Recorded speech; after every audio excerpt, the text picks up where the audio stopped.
वाले पंचायत चुनाव को लेकर बड़ी अपडेट सामने आई है। आपको बता दें कि इस बार पंचायत चुनाव बेहद ज्यादा खास होने वाला है, कई मायनों में खास होने वाला है। इस बार कई बड़े बड़े बदलाव हो रहे हैं, कई उलटफेर इस बार चुनाव में आपको देखने को मिलेंगे और इसीलिए मुखिया जी की नींद उड़ गई है। खासकर उस मुखिया को टेंशन है जो मुखिया रिजर्व सीट पर मुखिया बनकर बैठा है, क्योंकि इस बार पंचायतों में कई बड़े बदलाव आपको देखने को मिलेंगे। सबसे बड़ा और अहम महत्वपूर्ण बदलाव ये होगा कि जो रिजर्व सीट है उसका रिजर्वेशन छीन लिया जाएगा और जो अनरिजर्व्ड है उस सीट को, उस पंचायत को रिजर्वेशन दे दिया जाएगा, यानी कि रिजर्व कर लिया जाएगा, आरक्षण दिया जाएगा। इस बार रिजर्वेशन रोटेशन बदलने जा रहा है और इसीलिए मुखिया जी की टेंशन बढ़ी हुई है। रात में मुखिया जी को नींद नहीं आ रही है, ये सोचकर कि अगली बार अब वो मुखिया बन पाएंगे या नहीं बन पाएंगे। अभी 5 से 6 महीने का वक्त है मुखिया के पास और ऐसे में धीरे धीरे जैसे समय पास आ रहा है वैसे वैसे धड़कनें और तेज हो रही हैं।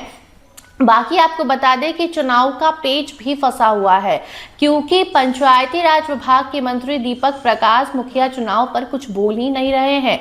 जहां एक तरफ पटना हाई कोर्ट ने विधानसभा चुनाव के तुरंत बाद ही मुखिया चुनाव को लेकर बड़ा ऐलान किया था, आदेश दिया था, सख्त आदेश था कि आपको जल्द से जल्द निष्पक्षता के साथ बेहद ही साधारण रूप से इस चुनाव को करा लेना है संपन्न। लेकिन धीरे धीरे जब समय नजदीक आ रहा है तो मालूम चल रहा है कि कई सारे बदलाव होने वाले हैं और जब भी कोई बदलाव होता है तो बहुत सारे कंफ्यूजन क्रिएट होते हैं। निष्पक्षता पर भी लोगों को डर रहता है कि ट्रांसपेरेंसी के साथ इस बार चुनाव ना हो, लेकिन ऐसी कोई बात नहीं है।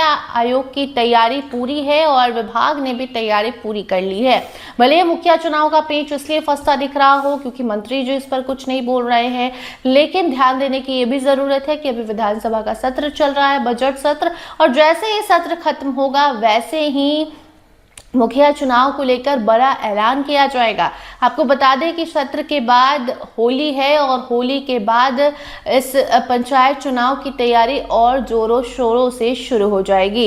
इसलिए मुखिया को ये ध्यान में रखना है कि भले अभी आरक्षण को लेकर कोई ऐलान नहीं किया गया है, लेकिन दीपक प्रकाश ने पहले ही साफ किया है कि इस बार रिजर्वेशन रोटेशन होगा, यानी कि आपके पंचायत में पहले से अगर रिजर्वेशन दिया गया है तो वहां की जनसंख्या को देखते हुए वो रिजर्वेशन छीना जा सकता है और दूसरे पंचायत को दिया जा सकता है। इसलिए तैयारी सभी मुखिया को करना है, सभी मुखिया कैंडिडेट को करना है, ताकि समय जब कम भी मिले तो भी वो जीत की ओर अग्रसर हो। यानी कि अगर आप जनसंपर्क अभियान अभी से चलाएंगे, लोगों के बीच जाएंगे, बताएंगे कि वो आपको क्यों चुने, तो हो सकता है कि कम समय में भी आपको अच्छा परिणाम मिल जाए। तो आपको ध्यान में रखना है कि तैयारी करनी है। बाकी मुखिया का पेच जहां फंस रहा है तैयारी विभाग कर रहा है और जैसे ही बजट सत्र और होली खत्म होती है वैसे ही उस पर कोई बड़ा ऐलान हो जाएगा और अक्टूबर से नवंबर के बीच तक ये चुनाव भी संपन्न करा लिया जाएगा। तो फिलहाल इस खबर में इतना ही। देखते रहिए स्टार टीवी बिहार। धन्यवाद।